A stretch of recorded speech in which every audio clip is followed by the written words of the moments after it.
Assalamualaikum warahmatullahi wabarakatuh. Berjumpa lagi di Gula Darah Normal 65 Channel. Moto pengendalian diabetes: tanpa nasi, tanpa tepung, tanpa gula, tanpa obat, dan tanpa diabetes.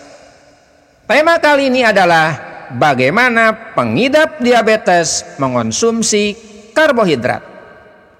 Sebelum mengonsumsi karbohidrat, pengidap diabetes perlu mempertimbangkan hal-hal sebagai berikut. Yang pertama, jenis karbohidrat. Pengidap diabetes harus cermat di dalam memilih asupan karbohidrat. Karbohidrat memiliki peranan penting terhadap kenaikan kadar gula darah.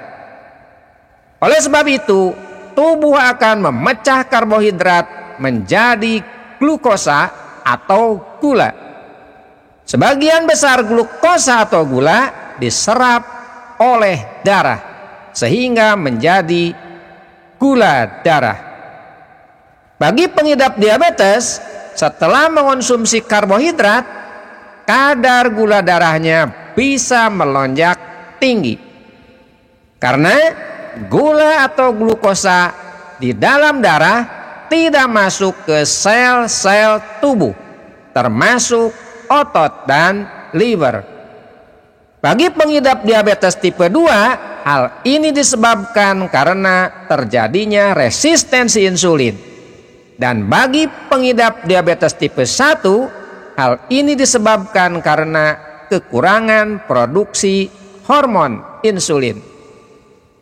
Oleh karena itu, penderita diabetes harus membatasi atau memilih jenis karbohidrat yang tepat.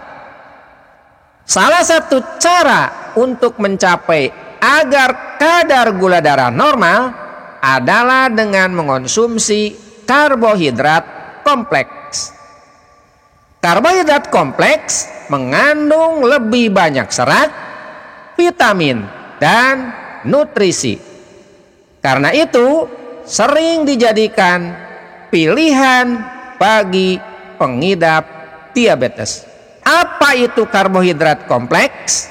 Karbohidrat kompleks adalah karbohidrat yang terdiri dari molekul gula dalam rangkaian dan rantai yang kompleks dan panjang. Maka tubuh membutuhkan waktu yang lebih lama untuk memecah karbohidrat kompleks menjadi gula atau glukosa, sehingga energi yang dihasilkan dapat bertahan lebih lama di dalam tubuh.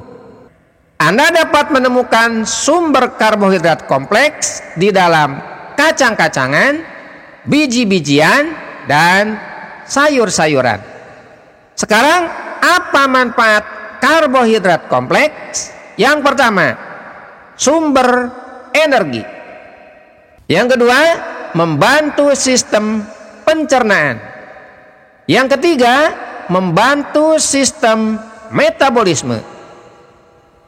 4, baik untuk kesehatan otak. Yang kelima, sebagai fungsi sistem saraf.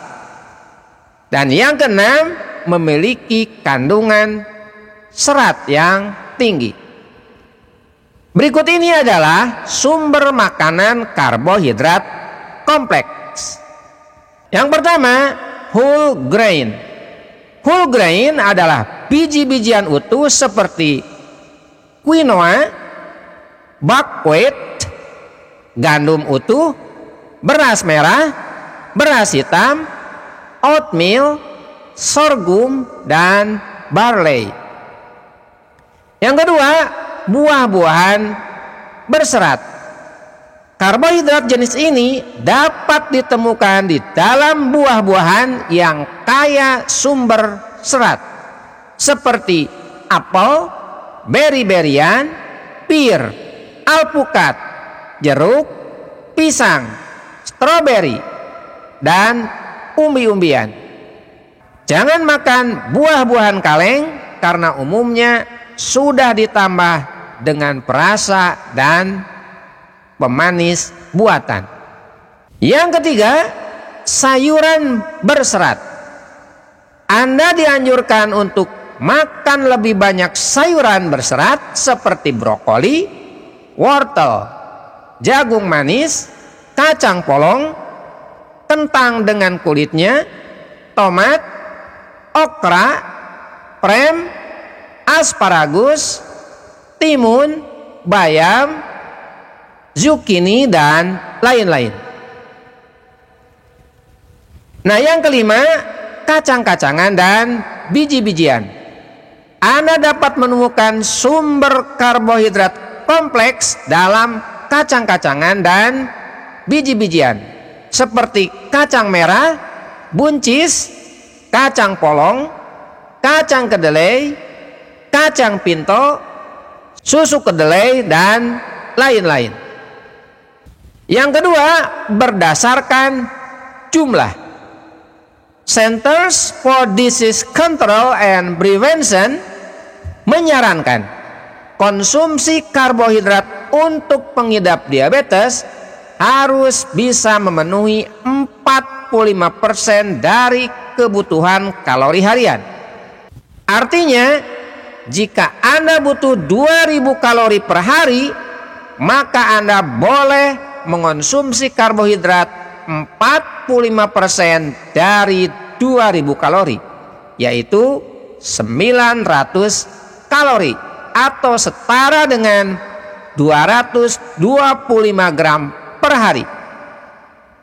Dengan konversi 1 gram sama dengan 4 kalori. Sebuah penelitian menyatakan bahwa pengidap diabetes bisa mendapatkan manfaat yang lebih baik ketika mengonsumsi rendah karbohidrat, yaitu maksimal 26% dari kebutuhan kalori harian. Artinya, jika Anda membutuhkan 2000 kalori per hari, maka Anda boleh mengonsumsi karbohidrat 26% dari 2000 kalori, yaitu 520 kalori per hari, atau setara dengan 130 gram per hari.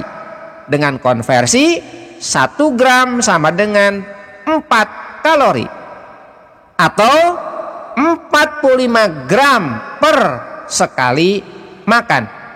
Dan saya seringnya menghitung, mudahnya adalah 50 gram per sekali makan. Misalnya, kandungan karbohidrat kompleks untuk 1 kali makan. 200 gram bayam kukus, yaitu mengandung 11,6 gram karbohidrat. 100 gram talas Bogor yang dikukus mengandung 28,2 gram karbohidrat. 100 gram alpukat mengandung 7,7 gram karbohidrat, dan jumlah keseluruhan adalah 47,3 gram. Bagaimana protein dan lemaknya? Nah, protein dan lemaknya dapat diperoleh dari makanan berupa telur, ikan, atau ayam. Nah, yang ketiga, mempertimbangkan indeks glikemik. Apa itu indeks glikemik? Indeks glikemik adalah satuan yang menyatakan seberapa cepat karbohidrat yang dikonsumsi dapat menaikkan kadar gula darah.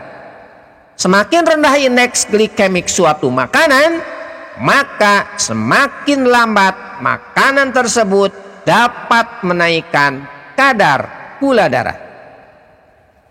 Indeks glikemik rendah di bawah 55, indeks glikemik sedang antara 56 sampai 69, dan indeks glikemik tinggi di atas 70. Contoh makanan yang mengandung karbohidrat dengan indeks glikemik rendah adalah kacang kedelai, yaitu 16, wortel 39, kacang almond 15, kacang merah 24, jeruk 43, apel 36. Beberapa sayuran hijau dengan indeks glikemik rendah diantaranya adalah ada bayam, selada, pakcoy, seledri, timun, kol, kembang kol, dan brokoli. Makanan dengan indeks glikemik rendah biasanya rendah tepung-tepungan serta tinggi serat dan protein. Yang keempat, penyajian atau cara mengolah. Seorang pengidap diabetes usahakan menghindari makanan yang digoreng. Makanan yang digoreng memiliki lemak trans yang dapat meningkatkan kadar gula darah. Usahakan makanan yang dikonsumsi dimasak dengan cara direbus, dikukus, dipanggang, disangrai, dibakar. Jika suka makanan yang digoreng, alangkah bijaknya jika menggunakan minyak goreng sebagai berikut: minyak alpukat, minyak zaitun, minyak canola, minyak bekatul, minyak sunflower atau bunga matahari, minyak kelapa atau coconut oil, minyak kacang tanah. Yang harus diingat, minyak goreng yang dipakai harus untuk 1 kali menggoreng. Usahakan mengonsumsi karbohidrat dalam bentuk utuh. Mengonsumsi nasi merah utuh lebih baik dibandingkan dengan mengonsumsi nasi merah yang dibuat bubur. Walaupun dari sumber yang sama, nasi merah utuh memiliki tinggi serat dan tinggi gizi dibandingkan dengan bubur nasi merah. Sehingga nasi merah tidak cepat menaikkan kadar gula darah dibandingkan dengan bubur nasi merah. Nah, buah-buahan sebaiknya dimakan utuh. Alpukat yang dimakan utuh lebih baik dibandingkan alpukat yang dijus.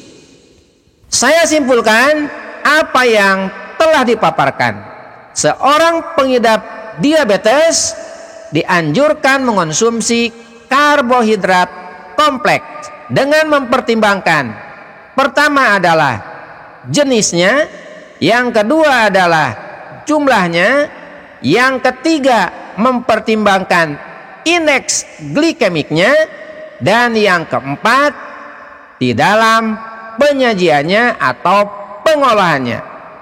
Itu yang bisa saya sampaikan. Semoga bermanfaat. Assalamualaikum warahmatullahi wabarakatuh.